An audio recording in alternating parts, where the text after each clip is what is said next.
जय छठी माता। प्रिय माताओं बहनों, आप सभी को माता छठ के पावन पर्व की ढेर सारी शुभकामनाएं। मित्रों, आज की जो कथा है बहुत ही सुंदर और पौराणिक है। इस कथा को जो भी माताएं बहनें सच्चे मन से श्रवण करती है, उन्हें छठ माता की कृपा से संतान सुख की प्राप्ति होती है। प्रिय माताओं बहनों, यह पौराणिक कथा भगवान श्री राम ने माता सीता को सुनाई थी। वही कथा आज हम आप सभी को सुनाने जा रहे हैं। आप जो भी व्रती स्त्री इस कथा का श्रवण करती है, उस पर छठ माता की कृपा दृष्टि सदा बनी रहती है और उसका व्रत सफल हो जाता है। इस कथा को सुनने के बाद निसंतान स्त्री को संतान की प्राप्ति होती है। इसीलिए आप सभी से निवेदन है कि इस पवित्र कथा को पूरा अवश्य सुनिए। तो चलिए मित्रों, इस महान कथा को प्रारंभ करते हैं।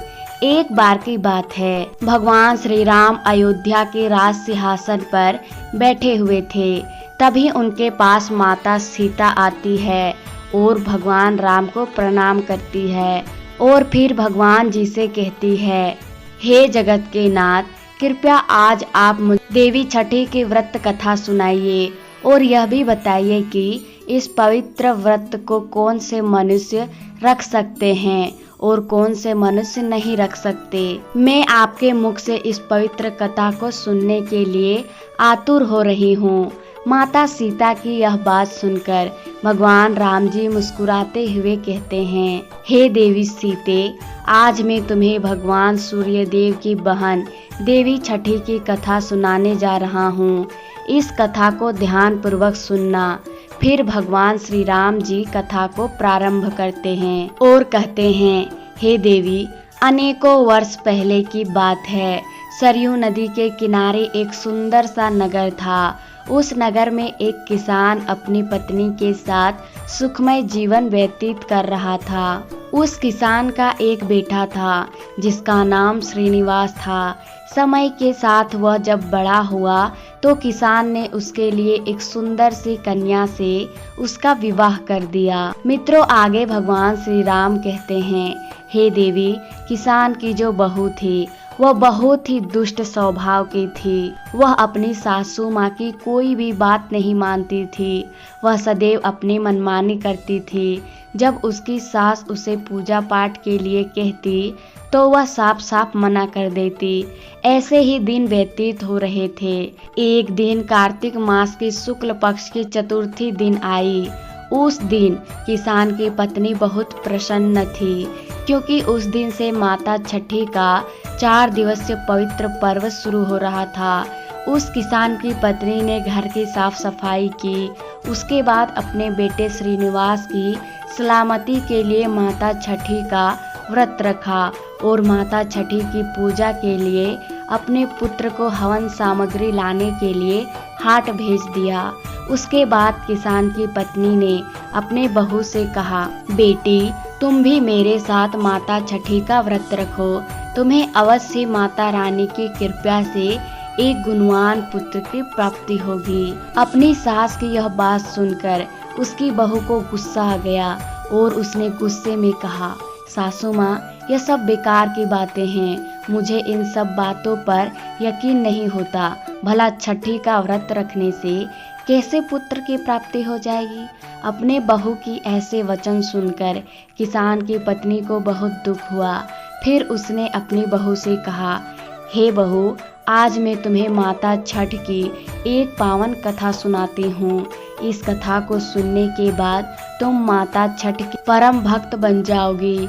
मित्रों, आगे भगवान श्री राम कहते हैं, हे देवी सीते, किसान की पत्नी अपनी बहू को माता छठ की कथा सुनाते हुए कहती है, बहू, प्राचीन काल में एक राज्य था। उस राजा में मनु नाम के राजा राज्य करते थे। उनके राज में चारों तरफ सुख शांति थी। उनके पास धन धान की कोई कमी नहीं थी। लेकिन इतना सब कुछ होने के बाद भी वह दुखी रहते थे क्योंकि राजा मनु की कोई संतान नहीं थी।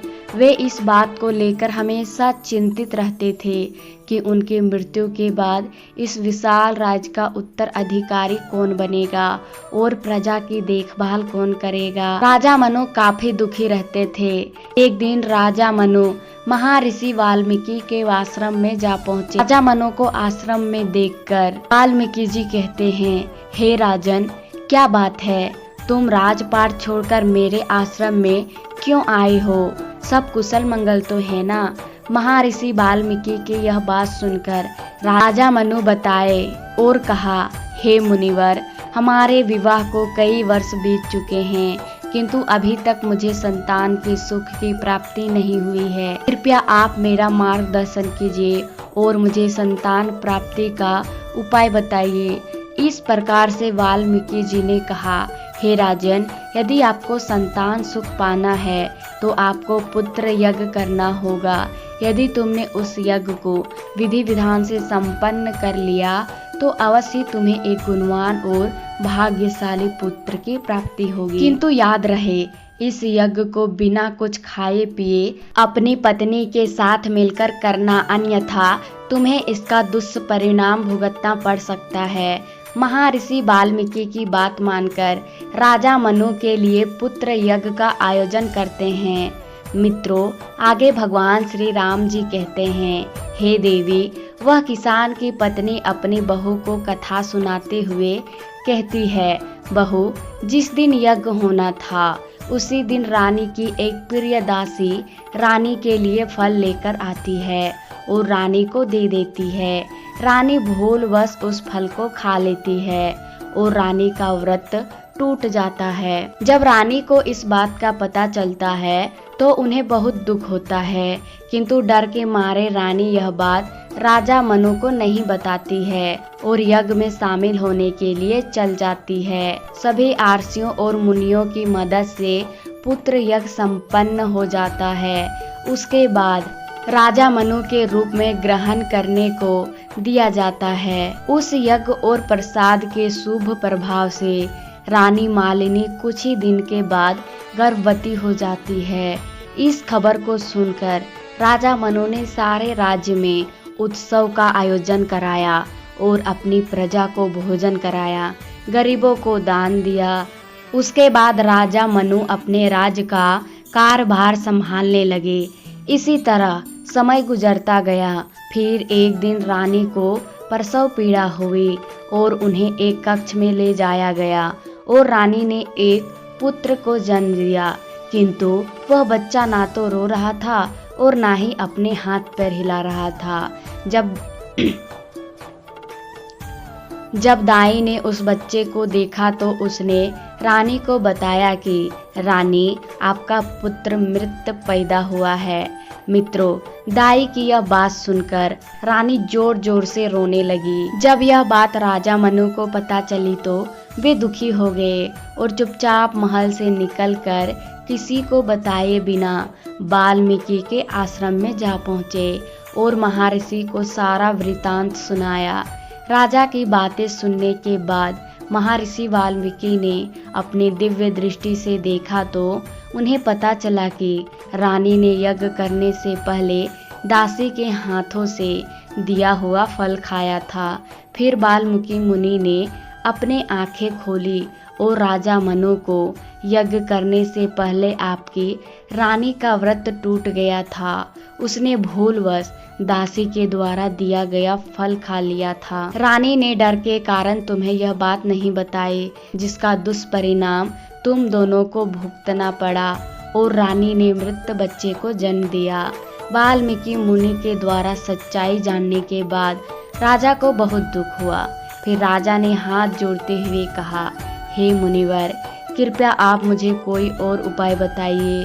क्या हम दोबारा पुत्र यज्ञ नहीं कर सकते? तब महर्षि कहते हैं, राजा मनु, ऐसे यज्ञ केवल मनुष्य एक ही बार कर सकता है। यदि वह दोबारा इस यज्ञ को करता है तो उसे किसी भी फल की प्राप्ति नहीं होती है और दोबारा से यज्ञ करने से देवतागण का अपमान होता है।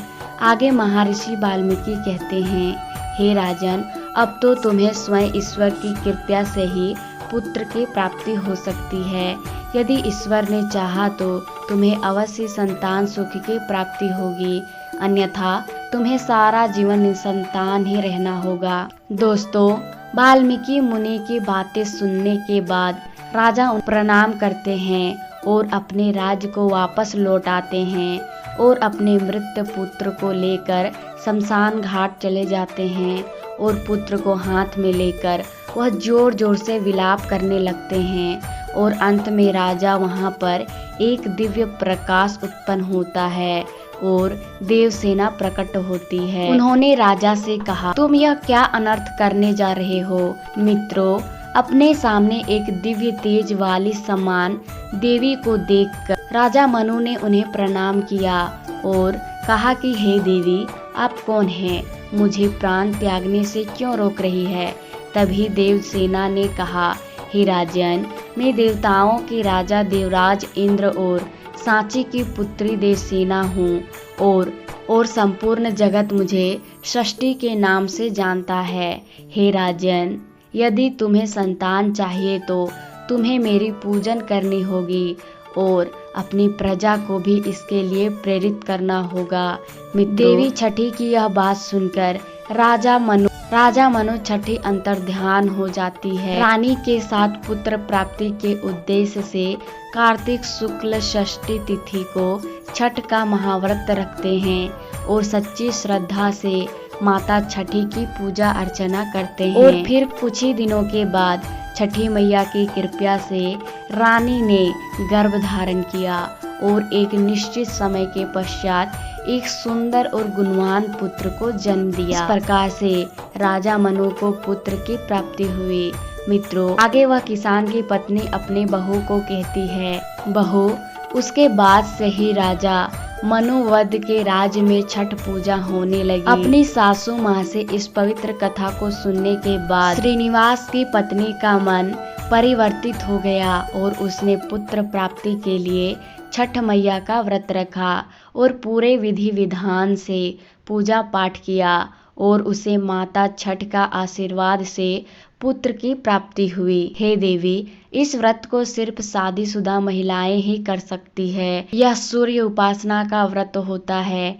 कुंवारी कन्याओं के लिए यह व्रत वर्जित है। सूर्य देव की आराधना केवल महिलाएं ही कर सकती है, क्योंकि कुंवारी अवस्था में देवी कुंती ने सूर्य की उपासना की थी और वे ना चाहते हुए भी मां बन गई थी। इसीलिए कुंवारी लड़कियों को सूर्य देव की उपासना और छठ व्रत नहीं करना चाहिए। और जो स्त्रियां मासिक धर्म से पीड़ित होती है, उन्हें इस पवित्र व्रत को नहीं करना चाहिए, क्योंकि मासिक धर्म के समय स्त्रियां अपवित्र होती है, इसीलिए उन्हें पूजा करने की मनाही होती है। आशा करती हूँ दोस्तों, आपको ये कहानी पसंद आई होगी। पसंद आए तो वीडियो को लाइक, शेयर, सब्सक्राइब जरूर करना और हाँ, कमेंट्स बॉक्स में जय श्री राम अवश्य लिखना। मिलते हैं अगले वीडियो में, तब तक के लिए राधे राधे।